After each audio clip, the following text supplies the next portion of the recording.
right after Miguel Flores and Jordan Beasley just had their show. Here's Jordan right here. Miguel's holding the camera. We're going to throw it around. I'm just going to tell him a couple things that I want to point out towards their show. First of all, you guys are doing an hour-long show. It's all sports, right? Yes. What's the purpose? The purpose is to basically enlighten the listeners who may not be inclined or within the sports community or involved in it heavily about region sports as well as what's going on locally with the Chicago team. Okay, so you're going to enlighten people. Or that's our goal. That's what you're going to do. You're going to enlighten them. Yes. Okay. As what Jordan said, is to engage listeners, kind of get their feedback, what their thoughts are on it, and kind of get what the region's feeling about whatever is going on. I mean, we did a great segment with Riley Cooper right now. We got some good calls on what they thought about that whole incident. For this summer, we brought in some athletes from the region. It's nice for them to open up to the region and kind of see. I mean, we had Glenn Robinson III on, Chris Bond. Who else? We also had David Yancey on earlier in the year. It's nice for them to open up and kind of show their personality to the region. All right, so here's the thing. I'm going to tell these guys something. I'm going to tell them straight out. I've had them. I think, Jordan, how old are you? I'm 19 now. 19, and then Miguel, 19. They're both 19.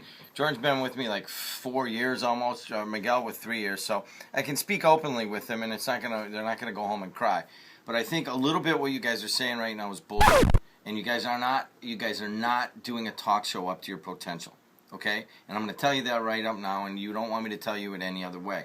And the first thing is, Jordan, you are never going to enlighten anybody in your entire career. You got it? There is no enlightening. All right? Get your finger out of the way of the camera there, and then also get that word out of your vocabulary. Okay? You are there to make a connection with every dang listener. Okay? The moment they feel like you're trying to enlighten them, that you think you're better than them, that you know more about sports, and that you are being arrogant or self-aggrandizing, any of those terms you want to use, you will lose that connection, okay? And Miguel, so Jordan, I feel as if you have come a long way and you know a lot of stuff about sports and you know how to deliver it, and we know and you know that you feel confident about you're working with WGN and that you're confident about your future, but you have to understand that it's about a connection with the average person, okay? Don't ever use that word again. Now, Miguel, you say you want to engage people. Let's look at Miguel. All right, you say you want to engage people, but I drove around this morning going to the fruit market, and I got in probably 4 or 5 different times. Not once did you ask people what their opinion was. You didn't even give the number out, okay? And I felt as if you two were having a very enlightened discussion, and some deep sports guys that know all about drafts and everything, they're going to like that, okay? But you talking to Jordan and Jordan talking to you is like sitting on the back porch watching two people talk over the fence, okay? There's a whole different game. That word is kind of hollow. You want to make a connection. Jordan, you went to Hammond High. You're right here in WJOB, drawing your own anecdotes. You're sitting up there working in Chicago, little bitty bits that you know about people and that you see. You bring it to them, and then you say to people, hey, man, what do you guys think? This is just me and Miguel, and we're just talking here. Miguel, same way. You're driving the show, and he's kind of co-hosting at this point. Jordan originally hosted that show, and they've kind of shifted gears here to the other way because Jordan goes away for school. He's a year ahead. And the idea that you're driving this show is that you got to make everybody driving around right now feel like they're at home. Hi, how are you guys? It's a beautiful day, man. It's a good day to talk on the radio, too, man. What do you guys think? Everybody's watching baseball. What about this Riley Cooper incident? I mean, is he a racist? Is he, our black guy's going to want to knock his head off over? What do you guys think? There it is. That has to be there. The connection has to be made. You have to understand your role, okay? And I think that it's easy to shift in to the two guys talking across the fence. John Mayer, broadcaster, legendary broadcaster, owned a bunch of stations, and he told me that one time that I had a show that it was like two guys talking over the fence in the backyard, okay? And that has stuck with me ever since, and that every time I see that, I come in and I tell people, dude, I don't want to, no one wants that. They want you to talk to them, and they want a connection. Your comments. I mean, I like the advice, and I understand those mistakes that both I and Jordan have made, and I'm going to look to improve on them. I remember I got that text, so you said the phone number, and I was like, it was like 15 minutes in the show, and I didn't give out the phone number, so I remember I made sure to give it out as soon as I got that text, like 3 or 4 times, and it is about making a connection with the audience. And I think once I gave out that phone number, we got, 3, 4 calls immediately. So I totally get what you're saying. Okay, give me that right here. Jordan, what do you got to say?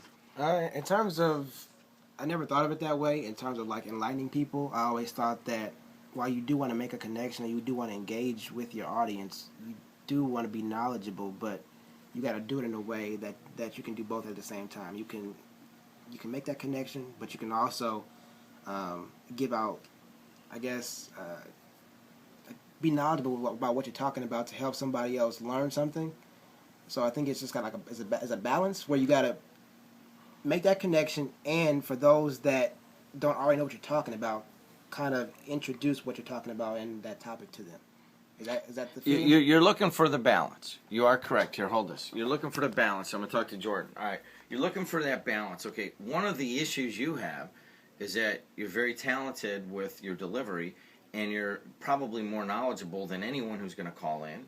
All right, you know all these goofy little stats about who know. You quoted today how they got Alex Rios off the waiver wire in 2009. How many people you listening think know that? Probably zero.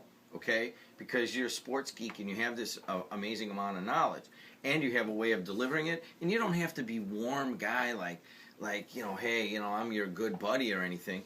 You just have to be able to understand that you're not better than anybody else because you're sitting here talking on the radio, or that you are more knowledgeable than they are. Okay? Respect the listener. Okay? You're going to learn that with me. Okay? And in the beginning, I think you were kind of shy and a little bit apprehensive about what was going on, and then all of a sudden, you've done well and everything. You need to respect the listener. You remember that. Okay, respect the listener, respect the viewer, respect the person who has called in. Okay, you'll get it. Just let it simmer for a little bit. Okay, Miguel, come here. You're going to be a driver of a show.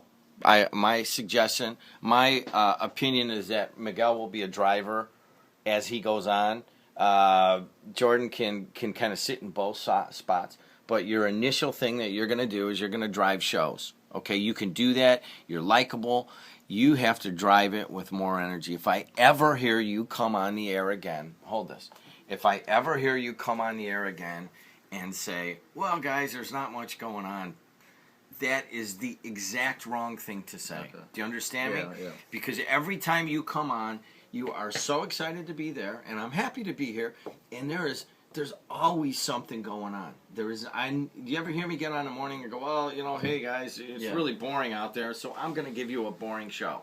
Okay? Absolutely not. Your best shows can be when nothing's happening. Mm-hmm. But you don't got to tell everybody nothing's happening. Maybe after a while the show's going great and you've had some good laughs. Then you could say, well, I'm kind of surprised. It's a pretty good show for nothing going on, right? Yeah. You could say that. But don't ever open your show up like you did. Okay? You show up and you're ready to talk. You're ready to respect the listener, respect the viewer, and you are ready to go. And you remember your fundamentals as a driver. You need to engage them. Jordan said a lot of good stuff. Jordan had a comment about the double standard of black guys using the N-word and then Riley Cooper using the N-word. Like some sort of double standard. And that's coming from Jordan. Okay? So Jordan's pointing that out. You should have reached on that and said, well, Jordan, that's really interesting. It's touchy, but don't you dare be afraid of those touchy subjects. Okay? It's touchy. You got to watch what you're saying. You got to watch where you're going. Okay? But he had I want the clip of that, by the way, from my show. Okay? Because that was an excellent observation that I have not seen on national television. And that's coming from Jordan. Could have hopped on that. Well, Jordan, this is interesting, blah, blah, blah, more. You should have extended that topic, and then you should have asked everybody what they thought. You understand that? Here, we'll do it right now. Come here. Right now, we're going to do it. Here we go. All right, Jordan, what are we talking about? Riley Cooper, what do you have to say? I thought it was incredibly disrespectful. I thought it was inappropriate, and I thought he should use better judgment in terms of what he said. and he has to realize that he's an NFL star, and that no matter where he goes, like you're pointing that camera at me, there's going to be somebody pointing that camera at him, and he has to watch what he says. But now at the same time, like I said earlier on the air, is when you got guys that try to condemn him and try to point the finger at him and say that he's wrong for saying what he said, and then those guys are using the exact same language, but he's wrong only because he's Caucasian.